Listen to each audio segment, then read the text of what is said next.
Hello everyone, I'm Florrie. I'm Manager of Innovation Programs at Public. And for the last 6 months, Public have been working with the Thames Freeport alongside our partners, Elle Marks and Al and Sarah, on some really exciting projects. Today, I'm going to be speaking to Tom White, who is Head of Innovation and Skills at Thames Freeport. Tom, great to be speaking to you today. It'd be interesting to hear, a little bit about yourself and also a bit about the work that the Thames Freeport's been doing. Yeah, great. And thanks for having me, Florrie. The Thames Freeport, we're an economic, special economic zone out to the east of London. We're a public-private partnership between DP World, London Gateway, which is the UK's newest port, between Forth Ports at Tilbury, which has been a port that's been there for about 115 years and, grown up as many ports in the UK do, and the Ford Motor Company at Dagenham. As well, our geographic area covers 2 London boroughs, in the London Borough of Barking and Dagenham, the London Borough of Havering, and Thurrock Council.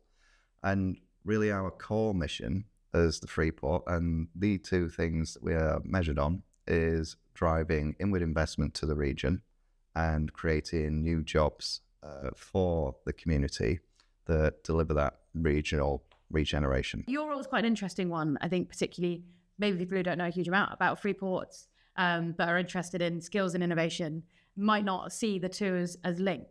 So it'd be great to talk a little bit about what does innovation look like for an economic enterprise zone like a Freeport? That's a really good question. And there is quite often a bit of misinformation or misunderstanding on what a Freeport is and a Freeport does. And importantly to say as well that there are a number of Freeports and investment zones in the UK, and we're all different.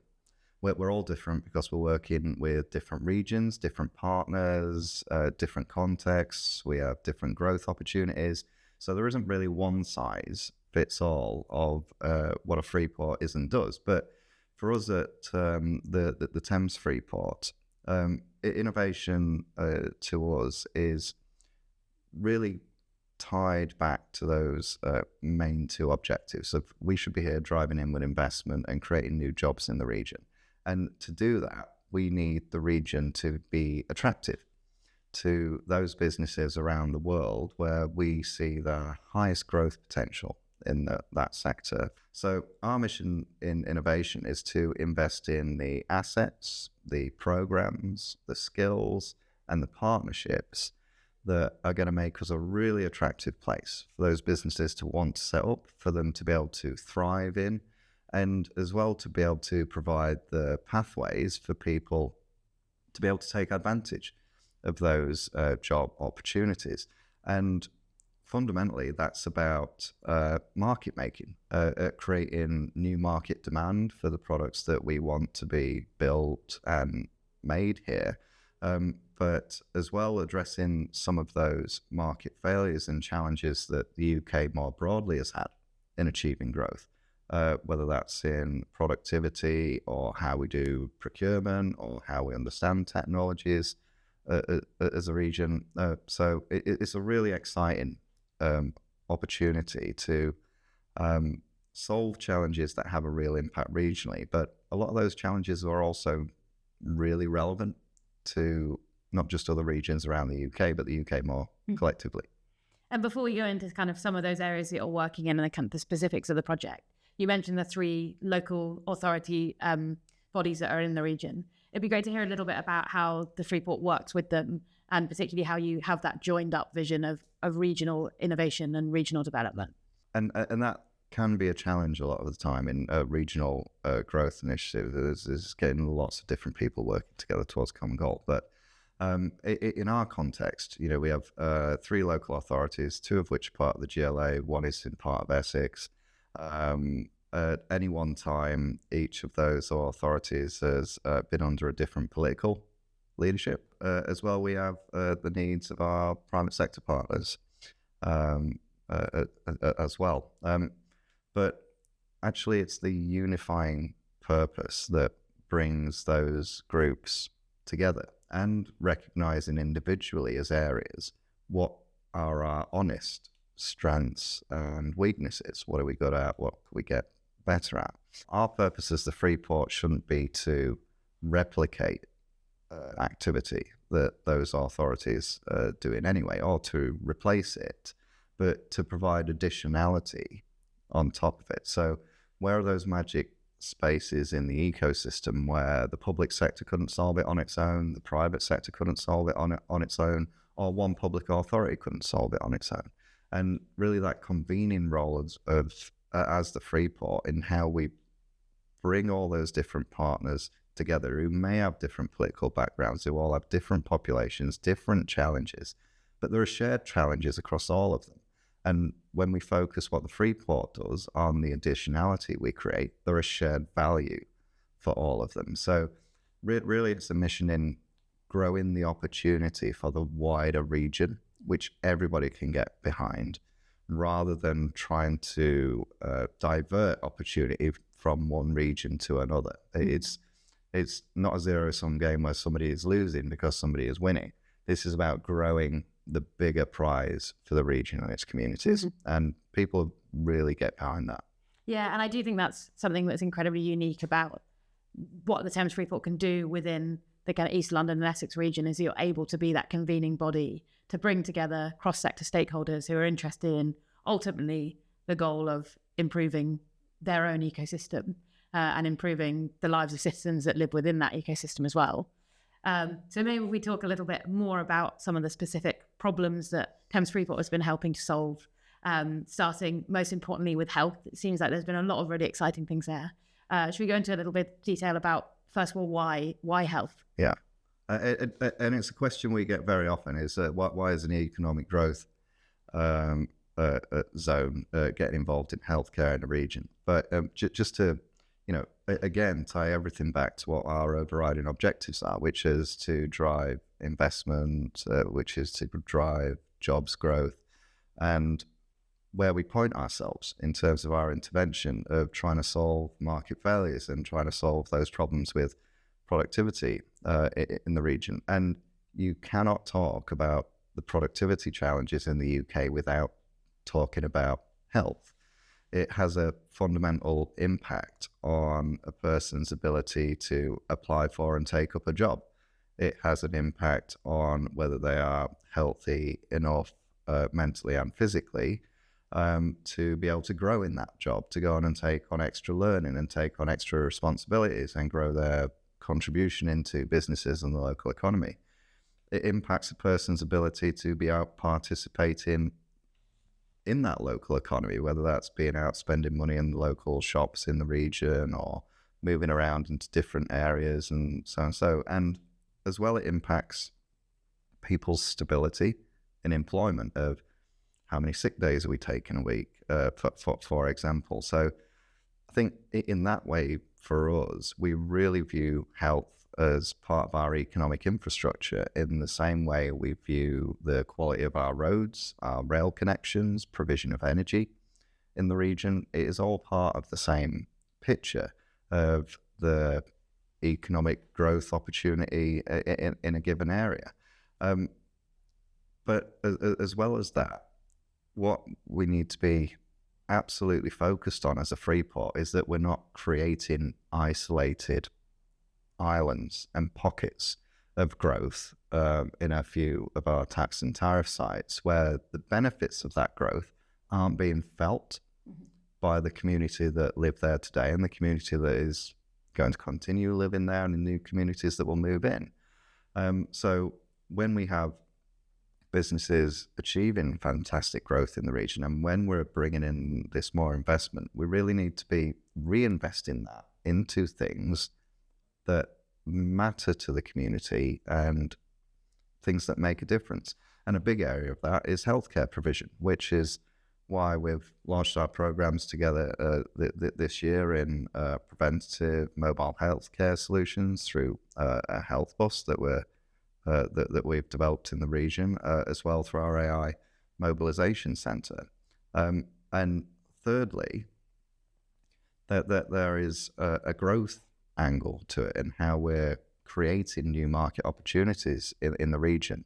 And by focusing our interventions into the healthcare space, into sectors and areas that have an investment interest to us, we're also creating new growth opportunities for businesses who operate in that space, which, back to a previous point I made on making our region more attractive, by increasing the use of health technologies in the region, we're driving those productivity impacts, we're delivering that community benefit, but we're also creating new markets for global health tech businesses who are looking to expand into the UK and Europe right on our doorstep, which feeds directly into our innovation and jobs objectives. So I think healthcare is viewed in that way is a direct expression of what a Freeports mandate is, to drive regional regeneration.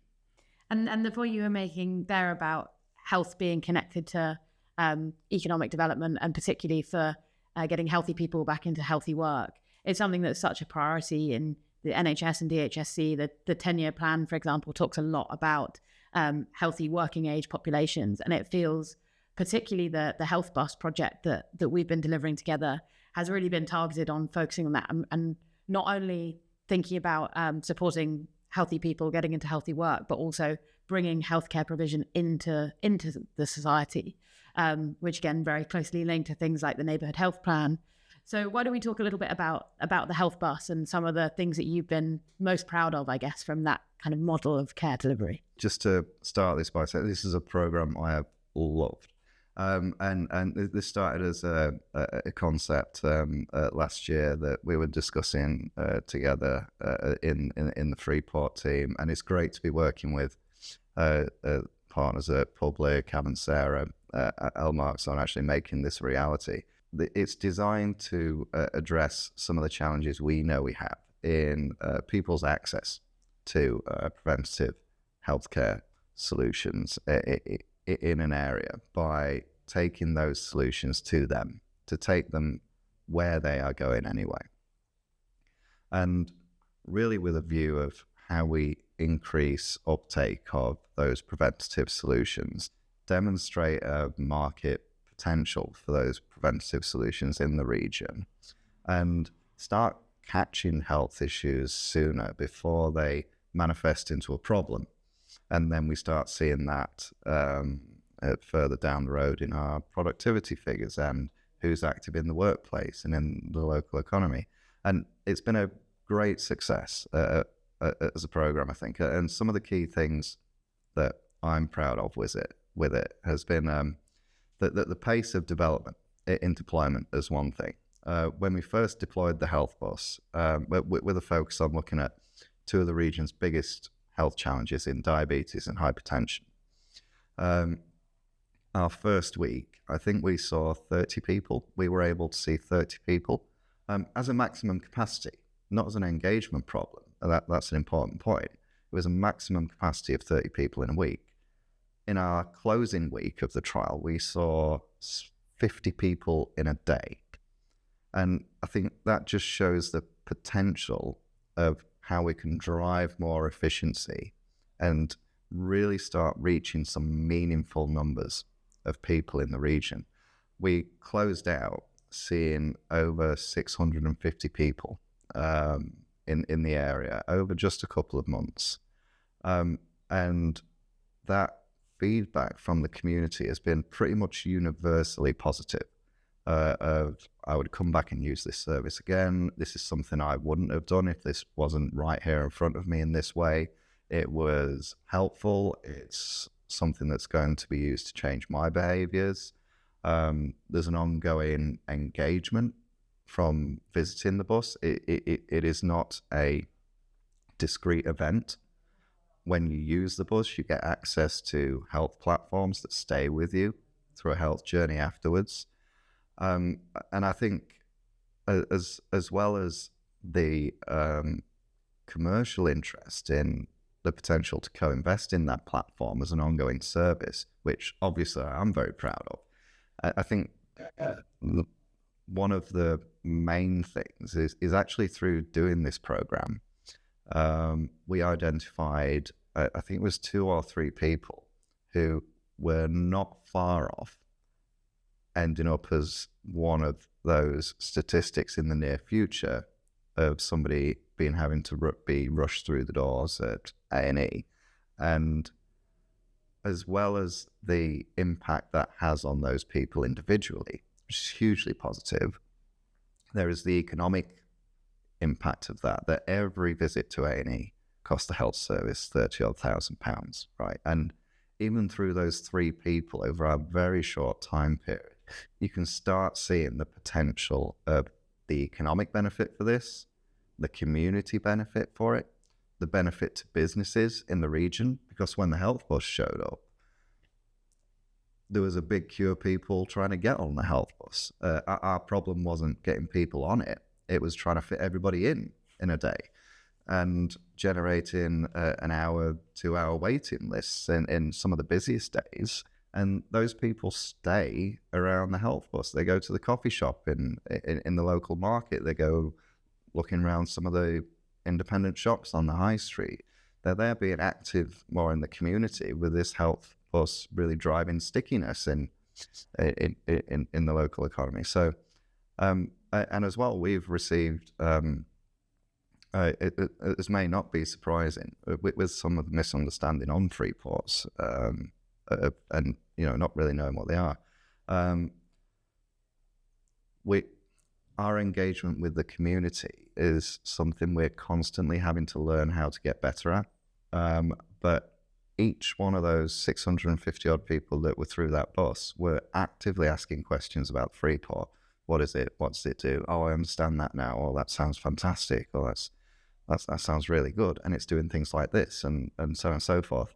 And we actually saw the largest uptick in just cold outreach to us as the Freeport from ordinary members of the public, just sending on positive feelings about what the Freeport is doing in the region, and as a direct result of this, and that drives the community engagement in what we'll do in the future. So yeah, I've loved this one. It's been good. Yeah, it's been fantastic, and I've loved it as well, working on it. And I think 3 of the things that have struck me the most, and you touched on them there, was first of all the unmet need that it demonstrated, as you said, turning people away because it was full on any given day, and adding extra days on to make sure there was capacity to take in that demand. So really showing that there's capacity for a solution like that to scale. The other thing, as you said, was around community. A lot of the deployment of the bus was done in collaboration with community partners, GCSFEs, with kind of local employers as well. And they were so keen to rally around it and have this thing that they felt was a real connector among different community organizations. And then the third thing, which I think is a commonality across the different health projects that the Thames Freeport has been doing, has been the use of technology and innovation. Health buses aren't a new thing in the UK. A lot of screening services exist. But what was so different and what was the real USP about this bus was we were able to use geospatial technology, looking at health and population health data to target where the highest area of need was and where we thought we captured those high-risk individuals that you talked about. And definitely from speaking to private sector, public sector, that was something that people's eyes lit up as soon as we mentioned it. So yeah, it'd be great to hear a bit of your thought about the kind of crossover between technology and health. And then maybe we can go on to speak a little bit about the AI Health Centre as well, because I know that's a key theme as well. Yeah, sure. And I think the role of technology in health, we and just to frame the answer maybe, and a bit of a reality check is, I can't sit here and say that the Freeport's mission is to fix the NHS. Right. That is or to make it work better, or improve patient outcomes across the board. We are one economic zone in one part of the country, but we do have levers that we can pull, and we do have missions that we are on in terms of our investment and trade objectives that align with a lot of the opportunities for the health service.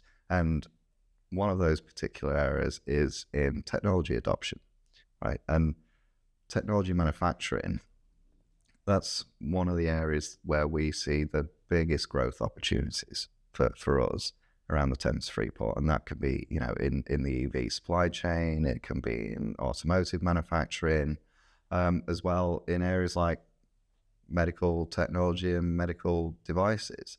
So for us as a Freeport, the role of technology in the health service and its potential to drive increased productivity, to improve patient outcomes, to make the service easier to deal with in terms of patient experience. But importantly, on the point you mentioned, but it's actually that circular back into how healthcare is delivered in and of itself, that the more you interact with people and generate that data, the more you understand the real problems and where making an intervention would make the real difference, and how you direct your investment best. We don't have endless reserves of cash to put into new medical centres and new health initiatives out in the system. So we need to be very data and evidence driven about where are we placing services, who are we placing them for, and what are we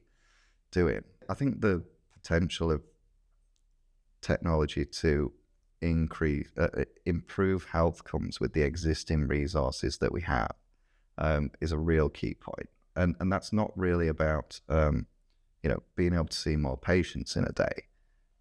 That's about how we use technology and the data to help healthcare professionals understand where will my time be spent in the most impactful way with people. And another program that we have running along the health bus is a program called CarePort, which we're doing with Care City, CIC, in the region. And they've deployed an AI solution called Febris out in the social care setting with care workers in very complex cases in domiciliary, in hospice care, in care homes.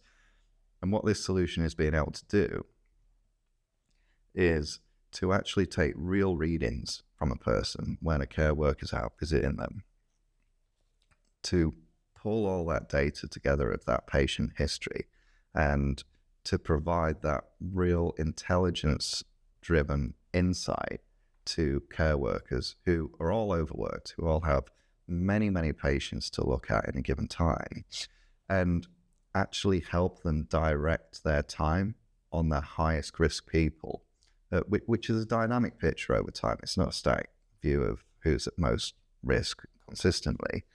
And the express objectives of that work over the next 2 years of its deployment period is being out with over 3,500 patients in the region. Is we are projecting to save over 200 blue light trips to A&E because we've been able to identify through the technology an evolving risk view of a person, and where do we need to make a preemptive intervention whilst we can still avoid that manifesting in an accident or a fall or something like that. And again, each of those potential blue light trips to hospital is a £30,000 odd bill for the NHS. So economically, it's a huge impact that technology can have in terms of health outcomes. Nobody wants an ambulance trip to A&E. Mm-hmm. And particularly when we're talking about people with complex care needs, going to hospital is actually worse for your health outcomes. You should be preventatively in a more comfortable, more a better setting than an intensive care environment. And you multiply that out by all the different cases, that just being one example in the healthcare system. And it is not in any way about replacing people with technology. And it is not in any way, I don't think, about trying to squeeze more out of existing healthcare professionals in the sector who are already all going above and beyond what they need to do. It is about helping the people in the system spend their time for the most impactful outcomes for patients. Mm-hmm. And you said it there, technology is a way for care workers to spend more time with their patients, for things to happen more smoothly. And as you mentioned, one of the biggest barriers to technology doing that and allowing technology to do that is adoption. And, everyone knows that public sector procurement isn't necessarily the smoothest or easiest, particularly when it comes to nascent and emerging technology. And I think one thing that's been really interesting about the program that Thames Freeport's been doing with GP practices is looking at that problem of adoption and thinking about how can we get tools that are emerging, quite nascent, like AI, into the hands of GP practices to help them do their jobs better. So it'd be great to hear a bit of your reflections about that, and particularly maybe some of the challenges that it's helped overcome, but also the impacts that you've already seen from that program. Yeah, spending public money is surprisingly hard. And public procurement, it is oftentimes, it doesn't matter which sector, whether you're in healthcare, whether you're in GovTech, or, public transport, whatever. It is always and often seen as an insurmountable barrier for a lot of, small and medium enterprise, for new innovative businesses, particularly for international businesses who are unfamiliar with the UK and the market. So I think the negative impact it has is in the adoption, but it's also in what solutions are we aware of and are actually engaging with us because of their perception of actually how accessible are we as a marketplace to those most innovative companies in the world. And I'm not saying we've solved procurement this year either. I mean, it's quite a thing. But our focus this year has really been on building those proof of value points. And a big part of the procurement process is demonstrating the value for money, which if we haven't deployed something at scale yet, or we don't have the data in the right context or in a way that the system can interpret and understand, then that creates a real barrier. So having those proof points is something we've been working with, and we're starting to see that data come through now of the solutions we've got deployed in the AI Mobilisation Centre, in what we're projecting with CarePort, in what we're projecting with HealthBus, particularly when we scale it. As well, I think there's an understanding gap from the system in the things that it now is buying, or the things that it has to buy. So it's actually a fundamental understanding of how do I assess one AI technology against another if there isn't a consistent understanding in the system of what are the key factors in assessing the technological capability, in assessing the security, in assessing data privacy concerns, for example. So alongside the work we've been doing in actual deployment with our partners have been delivering work in training that's helping, raise that consistency of understanding in what AI tools are, how they work, how you would procure them, how you would assess them and compare apples to apples, and all those sorts of areas. And next year as well, we're going to start really getting into some of those more fundamental things, blockers within the system that is slowing down adoption. And yeah, I think you've done a lot. We've done a lot in the last 6 months. We've deployed a health bus, worked on the CarePort project, helped get AI tools into the hands of GP practices, delivered training to over 250 health and care workers. So I guess just before we round out, what's next? What can we look forward to in the next year? So this isn't a one-year program for us. This is the start of a longer journey.